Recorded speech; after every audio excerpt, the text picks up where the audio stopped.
قضية العدد في صلاة التراويح. صلاة التراويح المتفق عليه بين المذاهب الأربعة المتبوعة 20 ركعة. ليس صحيحا ما يدعى أن 11 ركعة و 13 ركعة.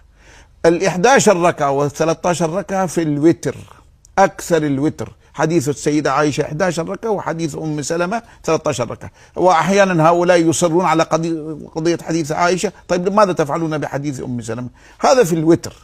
فإذا نريد أن نؤصل للناس ونعرف للإنسان أن يصلي ما يشاء، لكن ليس من حكمة أن الإمام يقتصر على 8، وأننا ننشر هذا ونخالف.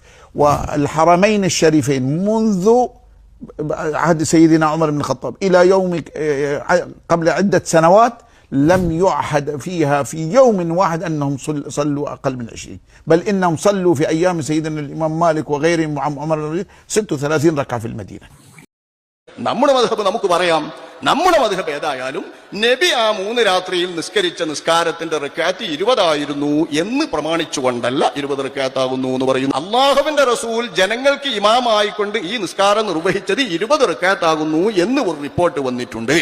ഇതിനെ അടിസ്ഥാനമാക്കി 20 ആകുന്നു എന്ന് ഇമാം റാഫിഈ തങ്ങൾ പറയുന്നു. നമ്മുടെ മദ്ഹബിന്റെ വീക്ഷണപ്രകാരം ഈ റിപ്പോർട്ട് ദഈഫ് ആയതുകൊണ്ട്, അപ്രബലമായതുകൊണ്ട് ഈ റിപ്പോർട്ട് നമുക്ക് എടുത്തിട്ട് 20 ആണെന്ന് ഈ റിപ്പോർട്ടിന്റെ അടിസ്ഥാനത്തിൽ സമർത്ഥിക്കുന്നത് നമ്മുടെ മദ്ഹബിന്റെ രീതിയല്ല. അതേപോലെ തന്നെ നബി നിസ്കരിച്ച നിസ്കാരം 8 ആണ് എന്നും ഒരു റിപ്പോർട്ടുണ്ട്. 8 ആണ് നബി നിസ്കരിച്ചത് 8 ആണ് എന്നൊരു റിപ്പോർട്ടുണ്ട്. വ്യക്തമായി മനസ്സിലാകുന്നതിനും ഒന്നും മൂടി വെക്കാതെ തന്നെ പറയേണ്ടതിനും അതിനാണല്ലോ നമ്മുടെ ഈ നിൽക്കുന്ന ഒരു പരിപാടി. ഈ വീക്ഷണങ്ങൾ മഹല്ലി ഓതുന്ന മൂല്യന്മാർക്കൊക്കെ അറിയാം. 8 റക്അത്താണ് നബി സല്ലല്ലാഹു അലൈഹി വസല്ലം തങ്ങൾ ഈ 3 രാത്രികളിൽ നിസ്കരിച്ച നിസ്കാരം എന്ന വിധം ഒരു റിപ്പോർട്ട് എല്ലാവരും ഉദ്ധരിക്കാറുണ്ട്. ഇനി നമ്മളായിട്ട് പറയാതിരുന്നിട്ട് കാര്യമൊന്നുമില്ല. കാരണം വഹാബികളത് പറഞ്ഞുകൊണ്ടേ നടക്കല്ലേ. ഈ റിപ്പോർട്ടാണ്, ഈ റിപ്പോർട്ടാണ്, ഈ റിപ്പോർട്ടാണ് പ്രബലം, ഈ റിപ്പോർട്ടാണ് പ്രബലം, ഈ റിപ്പോർട്ടാണ് പ്രബലം, അതുകൊണ്ടൊറ്റേ ഉള്ളൂ എന്നല്ലേ പറയുന്നത്. അപ്പൊ അത് സംബന്ധിച്ച് എന്താണ് നമ്മുടെ മദ്ഹബിന്റെ നില? ഇത് വഹാബികൾ മാത്രം കണ്ട് അവർക്ക് മാത്രം കിട്ടിയതാണോ? നമ്മളെ ഇമാമിങ്ങൾക്കൊന്നും ഇത് കിട്ടിയില്ലേ? അവരെ ആരെയും തൊടാതെ, നിലം തൊടാതെ ഈ ഒരു റിപ്പോർട്ട് ഇവർക്ക് കിട്ടിയോ എന്നാണ് നമ്മൾ സംശയിക്കുന്നത്. അങ്ങനെ ഏതായാലും ഉണ്ടാവില്ലല്ലോ. നമ്മളെ ഇമാമിയങ്ങളും നമ്മളെ മുഹദ്ദിഥീങ്ങളും റിപ്പോർട്ട് ചെയ്യാതെ വഹാബികൾക്ക് ഒരു ഹദീസും കിട്ടൂല. അതുകൊണ്ട് തന്നെ ഈ ഹദീസൊക്കെ നമ്മളെ ഇമാമിയങ്ങൾ വിശദീകരിച്ച് വിസ്തരിച്ച് പറഞ്ഞിട്ടുണ്ട്. ഇത് ലഭിക്കാതെ പോയതല്ല, ഇത് കാണാതെ പോയതുമല്ല. മഹല്ലി ഓതുമ്പോൾ തന്നെ ഇത് വിശദീകരിക്കും. ഇമാം മഹല്ലി റളിയല്ലാഹു അൻഹു തങ്ങൾ റഹ്മഹുല്ലാഹ് പറയുന്നത് വറബബ്നാ ഖുസൈമത വഹിബ്ബാന അൻ ജാബിർ റളിയല്ലാഹു അൻഹു അന്നഹു ഖാല സ്വല്ലാ ബിനാ റസൂലുള്ളാഹി സ്വല്ലല്ലാഹു അലൈഹി വസല്ലം ഫീ റമളാന 8 റക്അത്തിൻ തുമ്മ ഔത്തറ.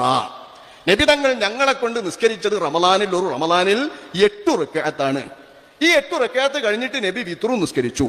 ഫലമ്മാ കാനത്തിൽ ഖാബിലത്തു ഇജ്തമഅനാ ഫിൽ മസ്ജിദി വറജൗനാ യഖ്റുജ ഇലൈനാ ഹത്താ അസ്ബഹനാ എന്നും പറഞ്ഞിട്ട് മഹാനായ ജാബിർ റളിയല്ലാഹു അൻഹുവിന്റെ ഹദീസ് ഇബ്നു ഖുസൈമയും ഇബ്നു ഹബ്ബാനും നിവേദനം ചെയ്യുന്നു.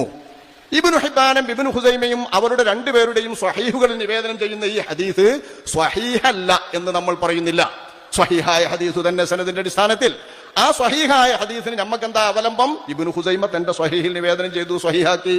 ഇബ്നു ഹിബ്ബാൻ തന്റെ സ്വഹീഹിൽ നിവേദനം ചെയ്തു, സ്വഹീഹാക്കി. ആ രണ്ട് മഹത്തുക്കൾ സ്വഹീഹാക്കിയത് സ്വഹീഹല്ലെന്ന് പറയാൻ നമ്മൾ ആരുമല്ല.